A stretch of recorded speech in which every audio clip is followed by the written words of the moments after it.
Okay, good evening, everybody. It's been a few days, and that's because I had to go back to work, so that slowed things down a little bit.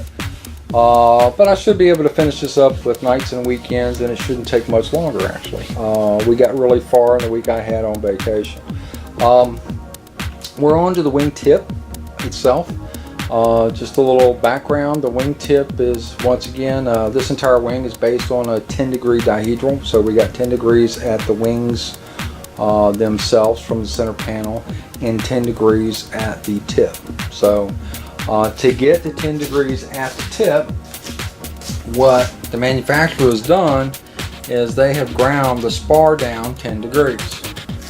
So between the spar itself and the last T1 rib, what needs to happen is we need to elongate this rib to achieve that 10 degrees once this is placed onto the wing itself. So this is a mock-up to kind of give us an idea. I've leveled this wing out. I've made sure this this last T1 rib is square, and I've attached it to the wing. I've elongated it, and I've got my 10 degrees, right? Well, that's what I thought, and thank goodness Meryl is kind of following along and helping me out from time to time. No, that's not what we're looking for. What we're looking for is 10 degrees from the bottom of the wing to the bottom of the last T6 rib. That would be the 10-degree dihedral that we're looking for the wingtip. So let me show you the difference in the angles. So instead of from center to 10 degrees, we need from the bottom to 10 degrees. So you see the huge difference in the angle?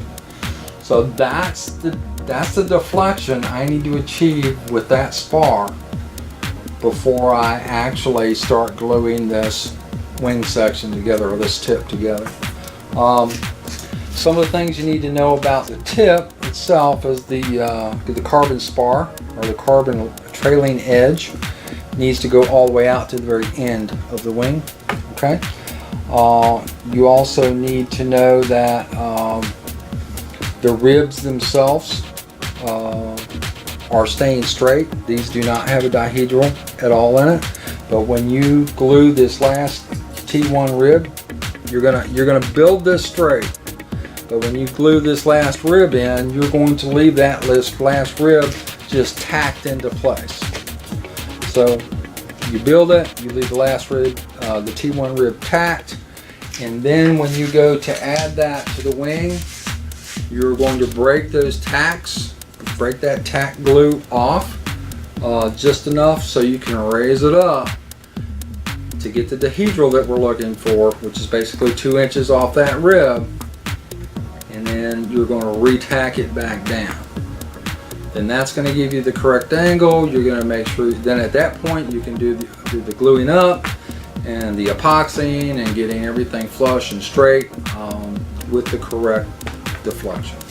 So I hope that makes sense, and we're moving forward.